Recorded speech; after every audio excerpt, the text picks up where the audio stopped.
السلام عليكم. بدنا طبق حلو يكون سهل وسريع ومكوناته بسيطة. تعالوا مع بعض حتى نعمل كرات السميد أو راس العبد بطريقة كتير سهلة، شكل فخم كتير، بيخلص معكم بوقت كتير قليل. يلا مع بعض نقول بسم الله ونشوف المقادير وطريقة التحضير. أول خطوة معنا على البارد رح نجيب طاسة ونحط فيها كوبين من الحليب يكون بدرجة حرارة الغرفة، وكمان كاسة من السكر، ومعلقة كبيرة من الزبدة، ونحركهم هيك حتى يدوب السكر شوي. وبعدين رح ناخد الطاسة ونرفعها على النار، وطبعا على نار عالية حتى يدوب السكر الأول. رح نحرك المكونات حتى تدوب الزبدة تماما، ونضيف 3 معالق كبار من الكاكاو يكون نوعه حلو ويكون طعمه طيب، ومعلقة كبيرة من النسكافيه، طبعا النوع يكون مو مقاطعة. ورح نخلط المكونات كلها هيك حتى الكاكاو يدوب. ورح نضيف كوب واحد من جوز الهند الناعم وكوب واحد من السميد الناعم، ونحرك حتى يصير معنا الخليط متجانس وتقيل بهذا الشكل. منضل منحرك على نار واطية حتى يصير عنا عجينة وتتبخر كل السوائل منها بهذا الشكل، وهيك نرفعها من على النار. وبهيك العجينة صارت جاهزة مثل ما انتم شايفين. هذا هو القوام المطلوب.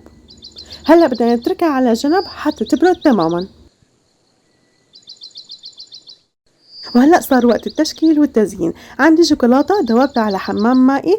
باخد من العجينة قطع متساوية هيك تكون بهذا الشكل، يعني لا صغيرة ولا كبيرة، تمام، ونغمسها بالشوكولاتة هيك ونغلفها كتير منيح ونحطها على ورق زبدة. خطوات كتير بسيطة وسهلة مثل ما انتم شايفين. وممكن كمان نزينها بجوز الهند الناعم. نفس الطريقة بناخد كمية من العجينة ونكورها بنفس الطريقة.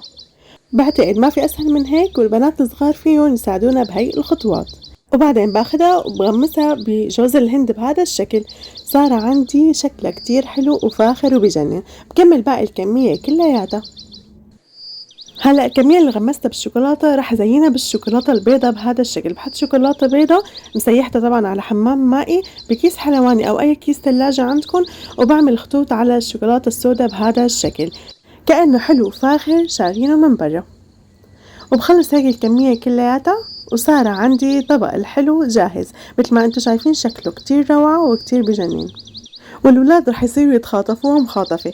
وصحتين وألف عافية يا رب على قلبكم، وإن شاء الله تكون هاي الوصفة عجبتكم. وإذا أول مرة بتشوفوا قناتي لا تنسوا الاشتراك بالقناة، لايك للفيديو وكومنت حلو منكم، وشير لكل أهلكم وأصحابكم.